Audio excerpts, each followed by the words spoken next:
All right, thanks for joining us again here on the Gill Athletics Connections Track and Field podcast. I'm super excited. Help me welcome the president of the Portland Track, Michael Bergmann. Michael, how are you this morning? I'm great. I'm great. Happy 4th of July. Happy 4th of July. It's like the best day ever, I think, right? It's supposed to be like Christmas in July or whatnot. So I'm glad Yeah. you're spending 4th of July with us. Yeah. We got to be a little toned down, but it's all good. That's So, right. Yeah. I don't think anybody in my neighborhood has gotten that message because every night this past week, it's been fireworks, fireworks, fireworks. yeah.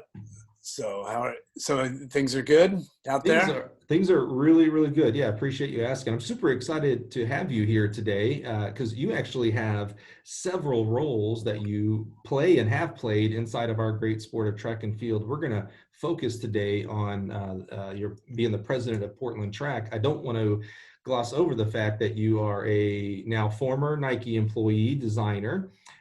You have your own consulting business, Incubator U. Yep. Again, president of Portland Track. You've done so much in this great sport. We're definitely going to have you come back one day, and I want to grill you. I want to learn about the inner workings of early days Nike. That just fascinates me. I read the Phil Knight book. Just do is it Shoe just dog. do it? Shoe dog. Shoe Dog. That's it. I knew it wasn't just do it. Shoe Dog. I read that over indoor NCAA's this past year, and just fascinating to see the growth from literally zero to billions in this case, but just so fascinating. And we'll have you back one day to learn about your role and the different aspects there because it's just it's fascinating. But today we're going to talk to you as the president of Portland Track.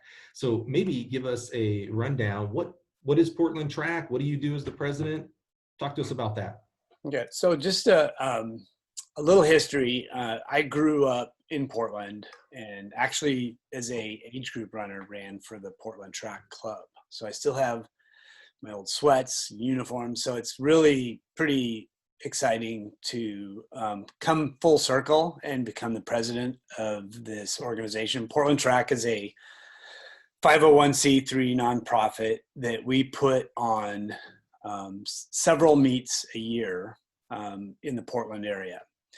And the first one being the Portland Track Youth Meet, which has about 1,000 kids in the Portland metro area that come and compete in the early part of June. Wow. And then we put on the Portland Track Festival, which is generally the weekend of NCAA's. And we want to make, in a lot of times, it's up in Portland, Oregon. NCAA's are a lot of times in Eugene. And it's a really unique meet where it's mostly middle distance. And we put on, it's middle school, high school, college, and pros all interacting in the same venue. And so you Wow. could have a 11-year-old youth runner mile competitor warming up with Evan Jager in the middle of the infield. Oh I mean, man, that's got to be a treat. it's a great and we play music, we have fun races, but we've had, it's become a really, really highly competitive meet at the high performance level. And then 2 weeks later, we have the Stumptown Twilight Meet, which is essentially based on, it's a last chance qualifier for any of the major championships that are coming up, whether it's USA's, Worlds, Olympic trials, or Olympics. Are So those the meets? Is that the ones that I've seen video from and pictures where, like, at the home stretch of the mile, the people like actually come down to the track and almost creates like a hallway effect? Is that yeah, we do that on occasion. Yes, Man, that is fantastic. I mean, it's one thing to be at a great track meet. You and I have certainly been at a couple of really good ones, and you're in the stands. And I don't know that anywhere does it better than Hayward, to be truthful. Maybe Drake, they do a really good job of where if you're in the first few rows, the athletes are right there. You feel like you're in it. But to be on the track in the middle of a 4-minute mile or sub 4-minute mile, that's pretty special. yeah, yeah. So we've had Galen run there, Mo Farah, Evan Jager ran a 3:31 one year when his comeback into after an injury. And so we had the Mexican national records broken last year in the 1500 and the 800. So it's a quiet, very low key meet, but what we've tried to really portray is that it's a meet about the athletes. It's athletes first is really our mantra. And then the fourth meet that we have is a middle school state cross country championships that Tom Rothenberger, good friend of mine from Jesuit High School, he and I started that. It's a Sunday afternoon. We started about 10 years ago. We made it free of charge. Not one kid has to pay a dime to run. It's truly a middle school championship, so it encourages PE programs to pull their teams together. Not necessarily club kids can run in it, but they count as individuals. Mm-hmm. And that meet has grown to nearly 1,500 kids. So we have about 400 races. 400 kids on the starting line in each race. What is it about Oregon, Portland, Eugene? What is it about it that the fiber is running? I mean, that is amazing to have that many kids running a cross-country meet in Oregon. I mean, it's not the most, Texas has way more population. California, I don't hear about that in those states. What is it about this area? Well, I think it's also creating the framework for it to happen. So I think a lot of these kids would never have run before. But what our approach is make it Sunday afternoons. You're not competing with classic club soccer, volleyball, football on Saturdays. We make it a very achievable distance. It's 3K, so it's 1.8 miles. And then we have a super champs and a champs race. So it's not like it's like a competitive and a less competitive or participatory. And there's no qualifying.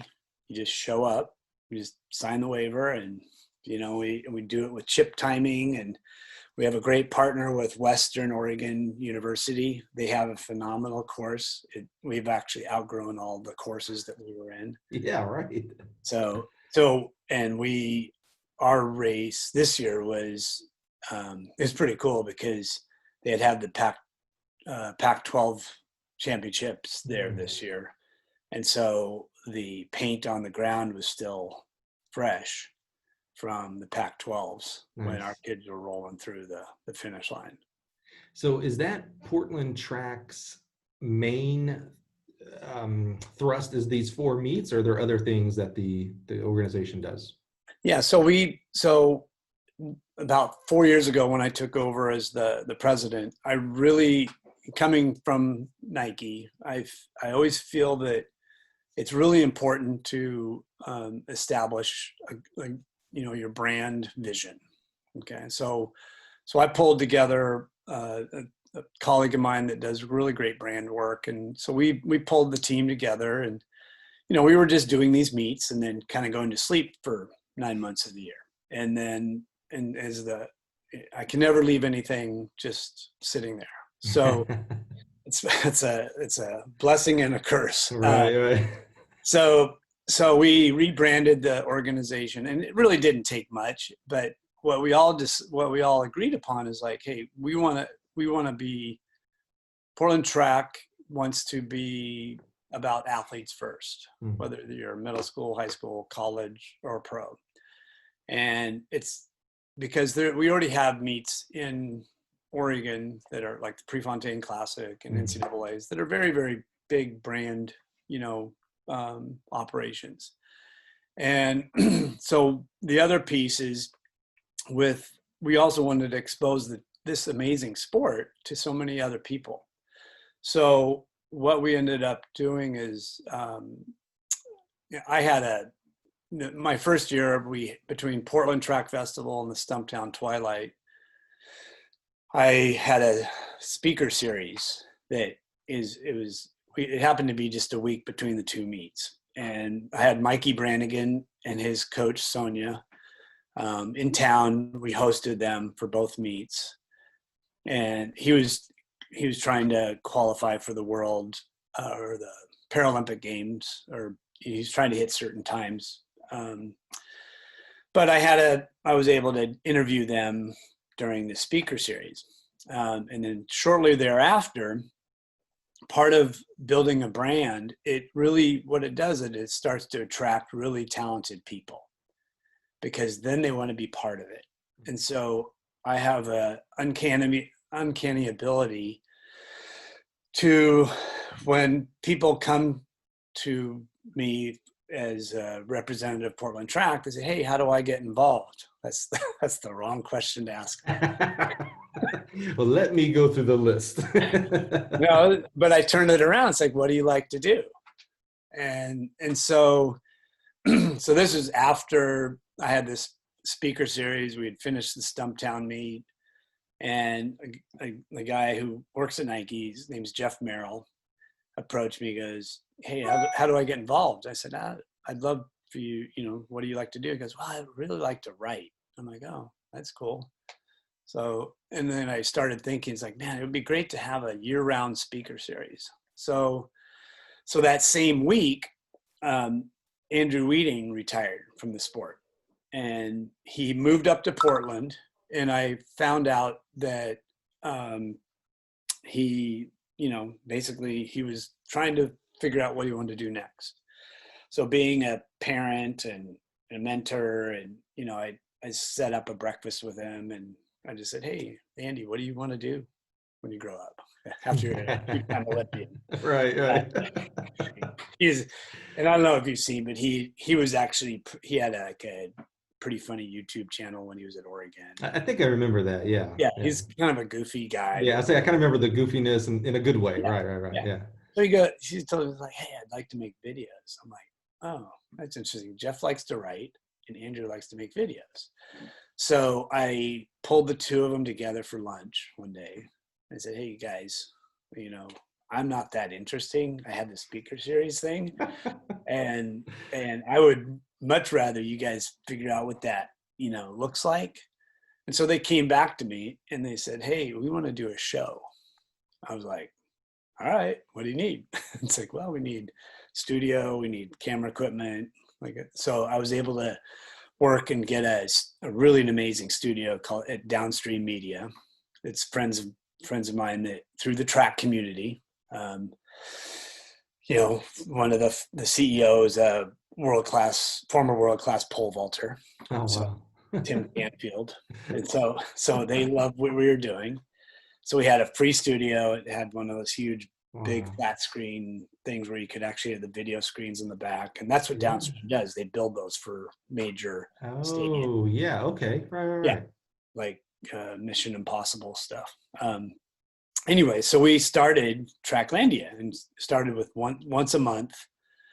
And knowing that we had so many talented athletes that lived and trained in Portland, that it's like, wow, how great would it be to be able to interview them in our own town, but not do things that are not just asking about their PRs or their training. And so Jeff did an amazing job of researching the athletes and what their background. Like Eleanor Fulton won a spelling bee contest when she's in 4th grade. So we had a spelling bee contest on, Shelby Houlihan. They had. We have different themes every Tracklandia episode. So that it started. So the goal was to create this year-round event, or this year-round things that brought the track and field community together in a very, very relaxed, and so they got to know the athletes as people. So we made it free on YouTube, and also Eventbrite. So there's been, and I would just buy a few cases of beer and allow people to just have a nice evening out. And then we would go, there's a dive bar next to it called Yours. And so literally we go next door and have our own room. And Wow. what it reminded me of, which was really, really cool, was it reminded me of the early days of the pre-classic, where basically athletes would go and just hang out at a bar and hang out and talk. And so we had Craig Engels and Andrew Weeding, but we were intermixing with the motorcycle guys in Portland who were playing pool. So basically they have no idea. They have no idea these guys are Olympic athletes, Right. but it didn't matter. You got Craig Engels, shooting pool with a gypsy joker. So anyway, so it just was such a great, so we started with Tracklandia, and we still have it. So we have a YouTube channel. It's called Tracklandia. And when you're saying Tracklandia, let's make sure people are, so when they go to YouTube and search this, so it's like, I guess I'm hearing like Portlandia, which I'm not from the area, but I know I've heard that it's a TV show or was a TV show. Yeah, it was with Fred Armiston, and yeah. Yeah. Is that just kind of how Portland's known, Portlandia? Is that how it came up? Well, that show made it pretty famous. Okay. And so it was the year that Portlandia stopped filming in Portland. So we said, hey, let's start Tracklandia. Tracklandia. Okay, got it. So Tracklandia. Yep. Okay, Yep. so we go to youtube.com and search in there, and that'll pop up the history of those videos. Yeah. So Cool. what that's done is that's created just a different level of community and access. And so we've had these, this filming every month and different. I think we have now 99 episodes. Wow.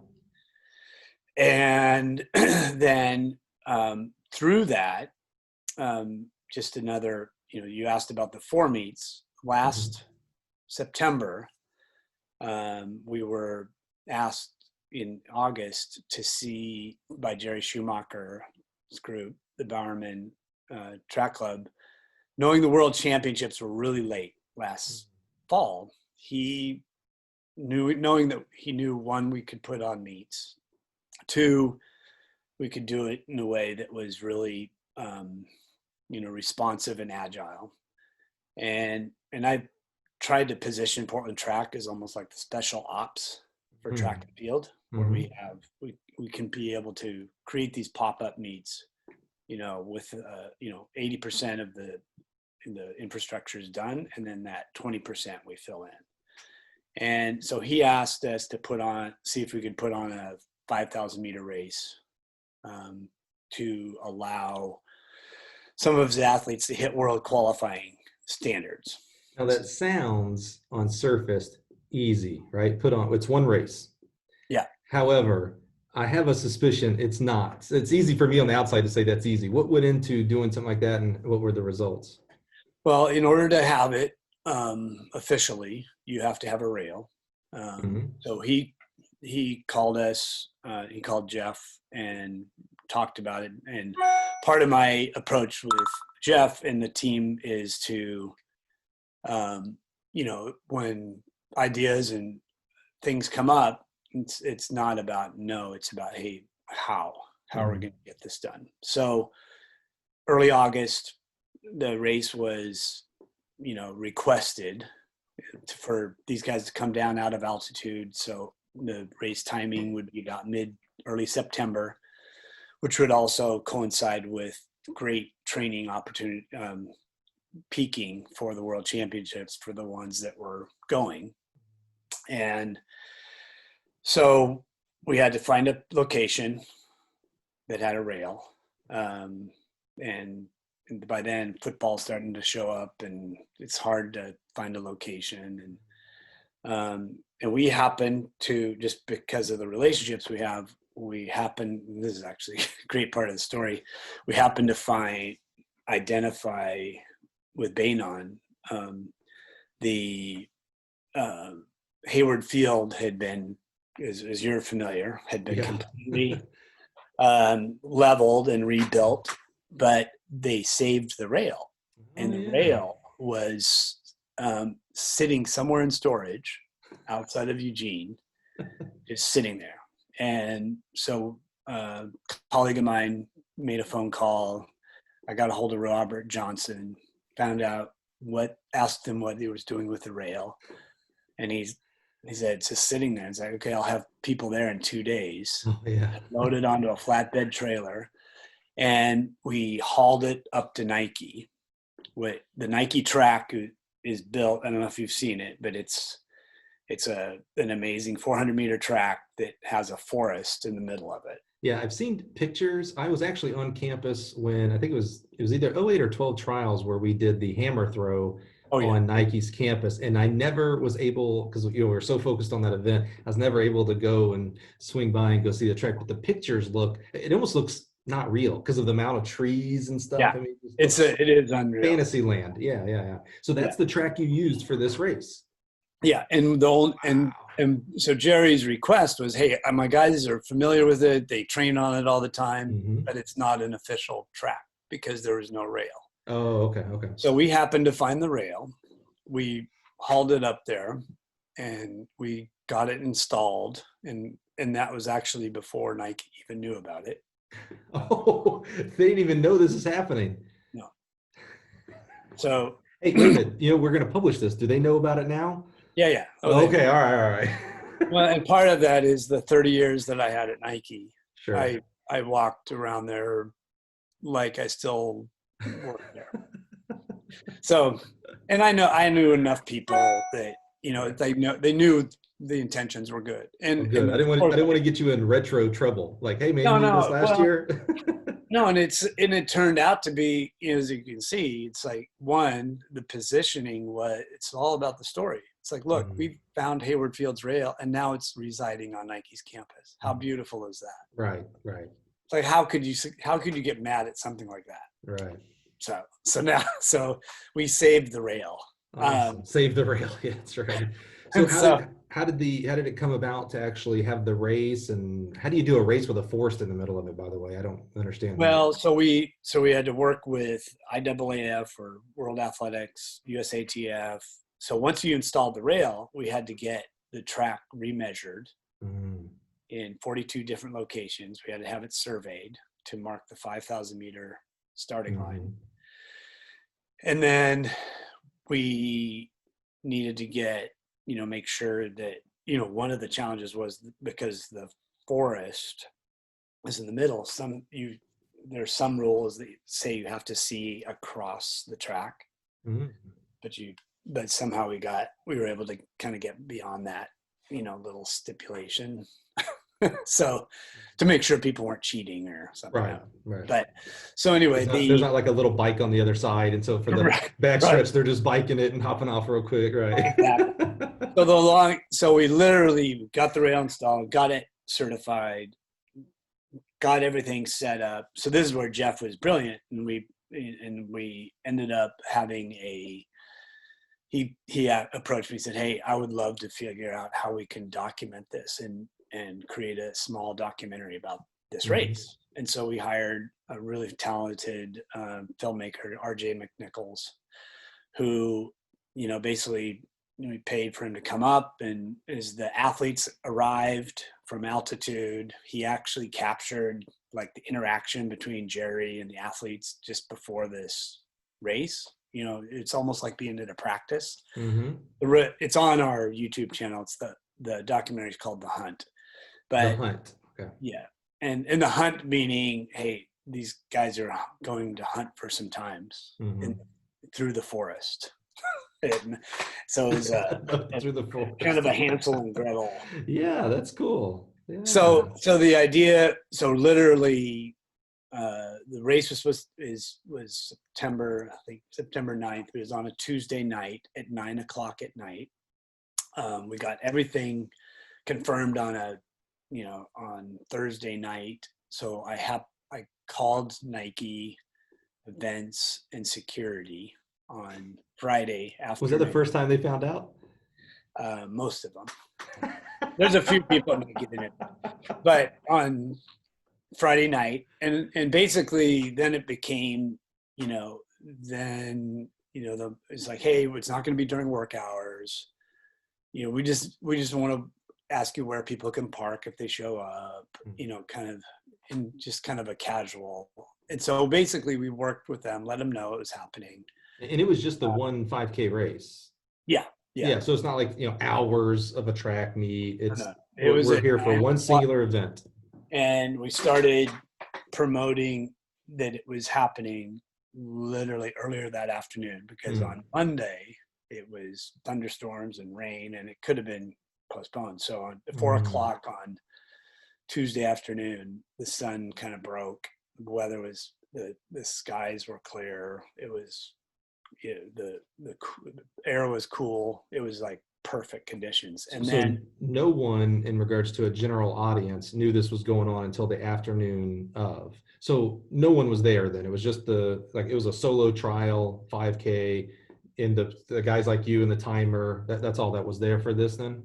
no, it was, so what happened is word started getting out, and the Bowerman Track Club has a youth team, so they were gonna stay to kind of see the athletes come and watch this. Okay. But everybody has families, and the Portland track communities, pretty connected. Right. So at about 6 o'clock, Uber was blowing up.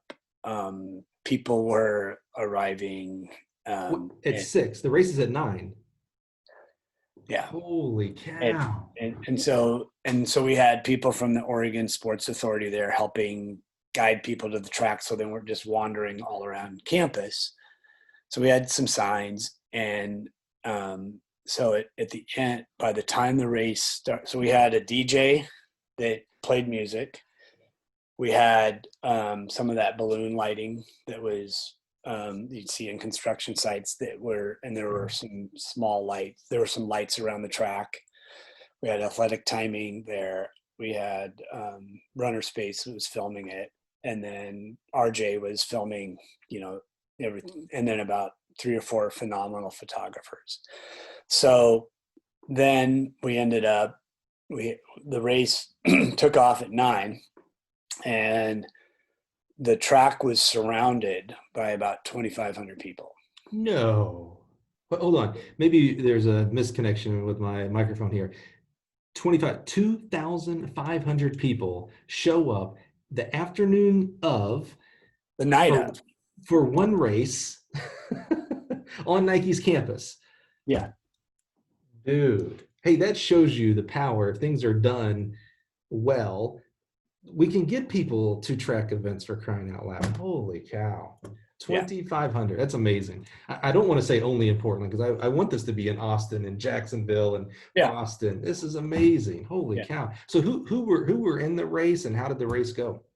Oh, it was amazing. You had Lopez Lamong. Oh yeah. Matt Centrowitz. Oh. Woody Kincaid. Jeez. And what am I blanking? It's like, well, here's what, we're not going to tell the results, actually, and I know this was almost a year ago. We should talk about the results. Oh, okay. So Woody Kincaid was unheralded. Well, he was a University of Portland local runner that had basically had a long training cycle, and Mo Ahmed. Sorry. Yeah. Oh, so Mo Ahmed was the pace setter. So he paced them literally through 4,600 meters, and then he dropped. But what happened is they had to start hitting. They were going 62-second laps, 62, 63s, and after about 2 miles, every single loop, the crowd was going nuts, and it just kept winding up. So the world qualifying time was 13.5, and that was the goal. Right. Get under 13:13, right? So they were hoping to hit, 13:10, 13:09. The race ended with Lopez Lamong pushing the pace with a 400 to go after Mo dropped, and then Woody unleashing a maddening kick to win it. He ran 12:58. Lopez ran 13 flat, and Matt ran 13 flat. So it was three of the top 5 or top 10 5,000 meter times in U.S. track and field history. They're saying, History. yeah, they said it was one of the best 5,000 meter races ever on U.S. soil. And the unheralded local kid wins it. Yeah. So I would go, and we have the documentary. It's 22 minutes. It's on our YouTube channel, Tracklandia. It's free. So I go to YouTube, I probably search maybe Tracklandia and The Hunt, and it'll probably pop right up. Yeah. Wow. Dude, that is, and by the way, non-distance guy here. I grew up sprints and hurdles and jumps, and I've had plenty of throws coaches here on the podcast. And my love for the hammer is very vocal. I love the steeplechase. I have a hard time getting into 10Ks, and definitely the road races are out. But that actually sounds amazing because it sounds like an event. Like it's not just a race; it's an event. It's an experience. An experience, yes, that's the right way. Yeah. And a good friend of mine, who is the former, track and field promo guy, Keith Peters at Nike, and he's done a bunch of different stuff. But he describes it perfectly. He's been to, I think, 3 Olympic Games, front row seats, of course, Nike. I've never been to an Olympics or me neither. Yeah. But he walked in, he's like, wow, this is interesting. So he's doing some, things to try to, bring some excitement to track and field and, on some special projects he's working on. So he showed up, he comes walking into the area, the woods, out of the woods. Like, wow, there's quite a buzz here. And then the race happened, and then it was over and people left. Okay. And when he walked out of there, he did his description. He goes, what the blank just happened? That was the most amazing thing I've ever seen in my life. I mean, this is a guy who's been to 3 Olympic Games. Yeah. So anyway. I love it because, we hear about all these things that we have to bring fans in: concessions, alcohol sales, gambling. We talked about that. And here it is. It's like we're in the woods. You're only going to see one event, by the way. So if you think you're also going to see a shot put, we're here for one event. That's amazing. 2,500 people. That's amazing. Yeah. You've got to go right now. It's July 4th. Here's your July 4th Christmas present. Go to YouTube, Tracklandia The Hunt. You got to watch this. 22 minutes, man. It feels like that'll just put like your hairs on your arm will just stand up from watching this. I love watching it every time. And you can also see the excitement and the interaction that the athletes have with interacting with these fans. It's like they're being mobbed and people are like, they're high-fiving and they're doing selfies and it's what the sport needs. I was gonna say, good for them. That's what they deserve, and it is what the sport needs. Absolutely. Yeah. So anyway, so that's just one. So we saw that as a success. Hey, we can. But then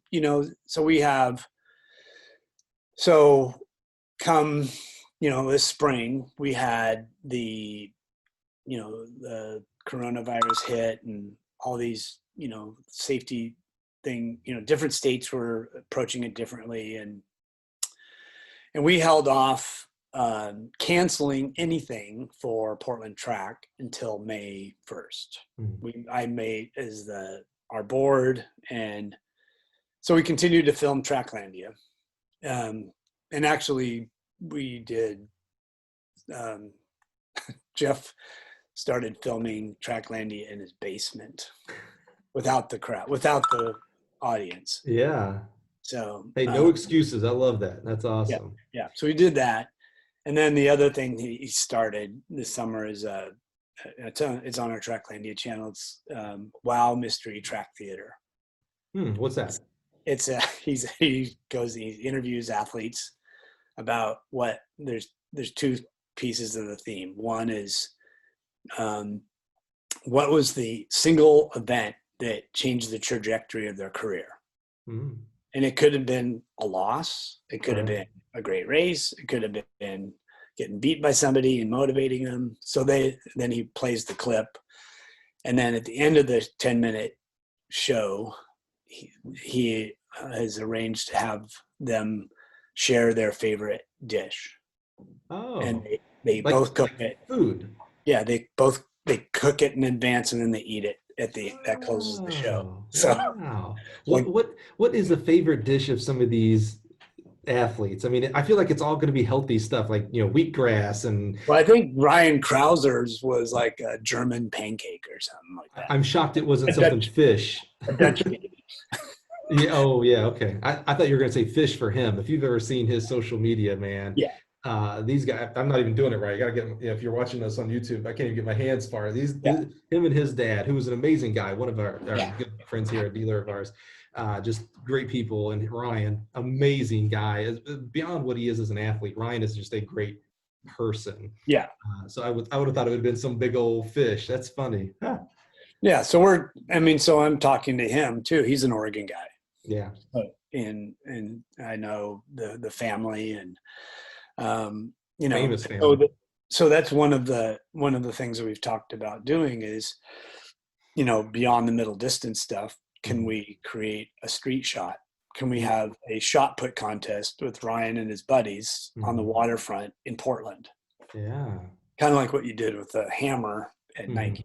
mhm. Which that was an amazing event. Again, experience being in the beer garden in the back, and it was the backdrop of the. I think it was either the Tiger Woods building or the Tiger Woods field. I'm not sure Yeah, which one. yeah, It was just amazing. Well, that's a good segue to today. It's we're in 2020. It's July. We're not able to get 2,500 people to an event right now, Michael. right. So what is going on right now that we can talk about that you guys are doing?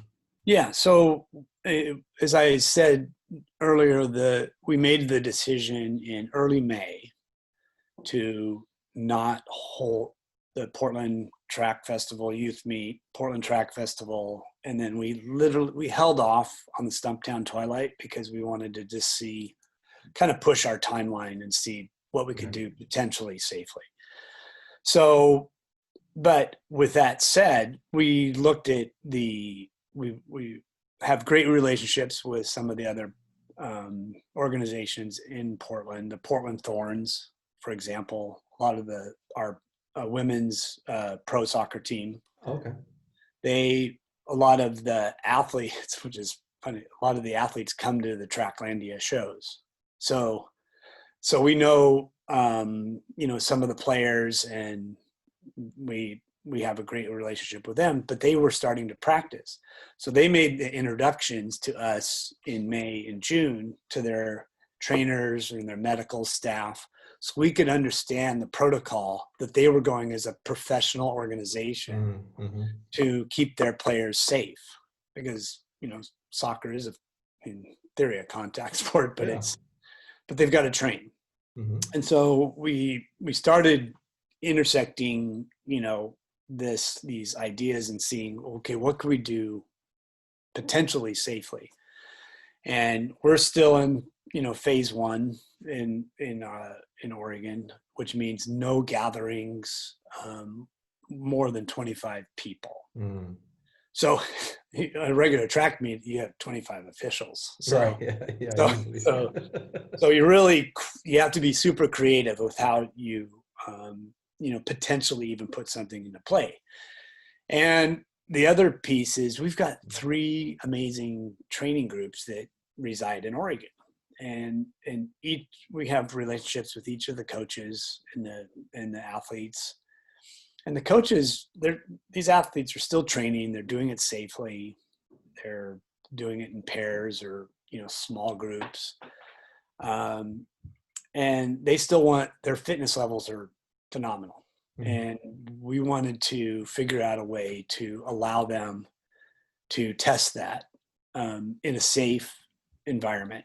And so we've put together working with the Thorns, the Portland Thorns, the state of Oregon, the Oregon Health Authority, the counties, and Providence Medical, which is one of our bigger, it's like Carl in Mhm. Champaign.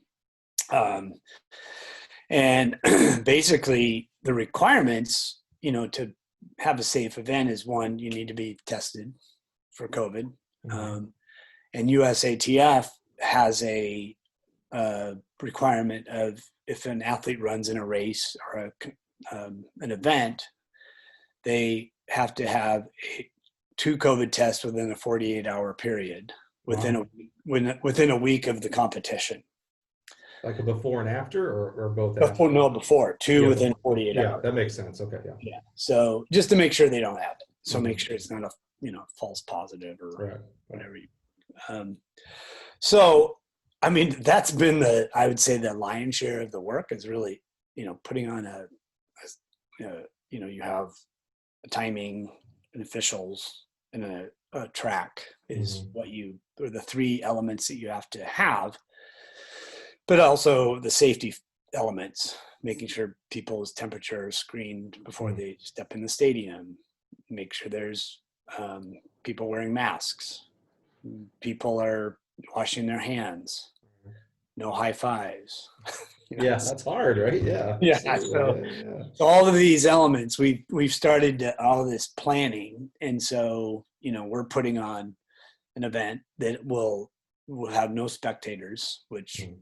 but what we wanted to do was create that same experience for people to see. And so I think tomorrow we'll have, you know, on I think on Sunday um, it'll be the event will be released on our YouTube channel. So So tomorrow, so this is, yeah, so we've had the event. We're going to get to, actually, all of us fans, we're now going to be able to go tomorrow and Sunday and go see the track meet. yeah, Yeah, and this will and be it's short. short. And earlier this week, the Bowerman Group just did. Part of it is they have such a large group that they actually did a 5,000 meter and a 1,500 earlier this week, Mm. and started, you know, breaking some of the top 10 all time because they're amazingly fit. So Yeah. they so they took a lot of the information that we supplied to them, and they executed the meet earlier this week at a location that we'll be at. So if we go tomorrow, we wake up, we go to YouTube and search for that Tracklandia page, which let's be frank here. Let's bookmark that page, guys. So much content on this thing. We need to just bookmark it so we can come Yeah, back. If we go there, the package, if you will, the video package of the meet will be there. yeah. What can you tell without spoiling it, so we can see this tomorrow on our own? What can you tell us about the meet, events, or anything like that? I don't Yeah. want to So give too much away. I want to be able to be yeah, yeah. surprised when I So see this the meet will be what we're calling a friendly competition Borrow it from our between soccer friends. between a couple of really high quality groups. So some athletes from the Oregon Track Club or Oregon Track Club Elite, and then the former Oregon Project, but we're affectionately calling it because Pete Julian is coaching this group of athletes like Donovan Brazier and Hmm. Craig Engels, and we're affectionately calling them Pete's Dragons. That's awesome. No, half our audience right now has no clue the reference at all, but it's awesome. That's great. So yeah, and then our goals, we're successful in safely doing these. Then our goal is to pop them up in a different location in a couple times this month, and Mm. that's the goal, and then potentially expand it to some of the other training groups in the Northwest. Well, I appreciate what your group, and I know you're representing that group, but it seems like there has to be oodles of people that are coming together, even from the experience you shared with us about the hunt. Like, I love, shout out to Robert Johnson for knowing where the rail was and being okay to use the rail.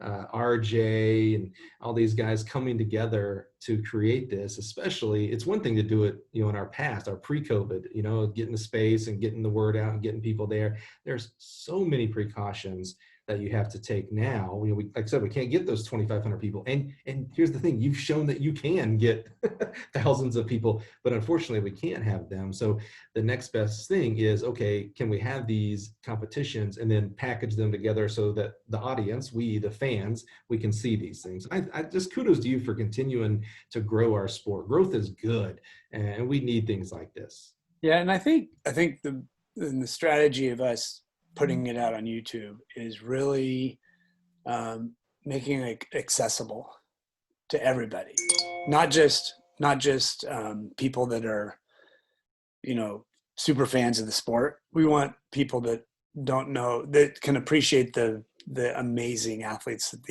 these you know, and then but also the stories behind it. And Right. so I think one of our, by putting on YouTube, we really want to increase our subscribers. So if you're listening to this, subscribe to our YouTube channel, because what that does, it helps us. We potentially can monetize this in a way that can actually help us. And one of our longer term goals is one, accessibility, but also if we've got an athlete is driving an incredible amount of, traffic, we want to share that revenue with that athlete. Mm-hmm. So we basically were looking at this. How do we change the model where the athlete that we're filming that's performing benefits directly from, being part of Tracklandia. For helping be part of the content and driving the eyeballs. Yeah, absolutely. Yeah. So that's awesome. Well, as we wrap up, Michael, what else should we know? We've got some homework. I'll put that together here at the end. But what else should we know? Or are we good? No, I think no. I really appreciate the time. On the show, and want to. We know that we've got other things lining up and planning. I'm working with a few people from around the country to see how we can bring track to the streets, and just in unique ways. And then lastly, I'm also working on a project out in Maupin, Oregon. So, just a little plug for that. There's an article in the Oregonian this week about, creating it's a field of dreams that's, or a track of dreams that's overlooking the amazing Deschutes River. The vision is to create a space that will, we can host meets like the Hunt. We can have concerts. We can have training facilities for national teams when hopefully the World Championships starts to roll into Oregon.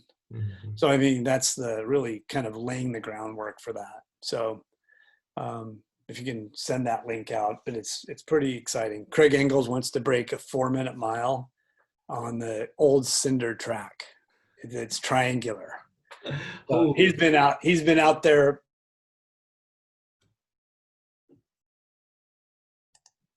Craig Engels has been out to Maupin. He likes to go out into the outdoors and camp and rock climb, but he actually ended up loving the track, and he wants to break 4 minutes in the mile on the old cinder track. That's then amazing. He gets out, and then afterwards he goes out and rafts down the Deschutes River. What a beautiful area out there. All right, folks, if you're listening today, July 4th, first of all, happy July 4th, happy Independence Day. You got homework. Today, I want you to go to YouTube and search Tracklandia The Hunt. Spend 22 minutes. You'll just get so inspired. I mean, it really is amazing. It does the hairs on your neck and your arms. It's really amazing. Just go watch it. And then tomorrow, and you'll already do this because you're going to subscribe to Tracklandia on YouTube and you're going to bookmark it. We'll have the unveiling of the video of the track meet. And you know what? I have to think we're all starved for track. So here's a good way to get fed with some track and field, man. It's going to be awesome and really inspire. And you, Michael, you have homework. I want to get you on record right now. Tell me, we'll get you back here on the Gill Athletics Connections podcast and talk about, we're talking about one really important but slice of your life, my man. There's so much more to share. I'd love to have you back and share that part of your journey. Sure, that'd be great. And then I do have on my incubatoru.com, I do have some of those stories you were referring to about the early days at Nike. And I did a series on old track spikes that, I think a lot of people seem to really enjoy. So, Yeah, I'm one of those, by the way. Absolutely. All right, you heard all it, right. Well, folks. thanks for the We'll time. come back. Absolutely, man. Thank you. Appreciate you getting up early today and taking care of us, man. It was awesome. Thank you so much, Michael.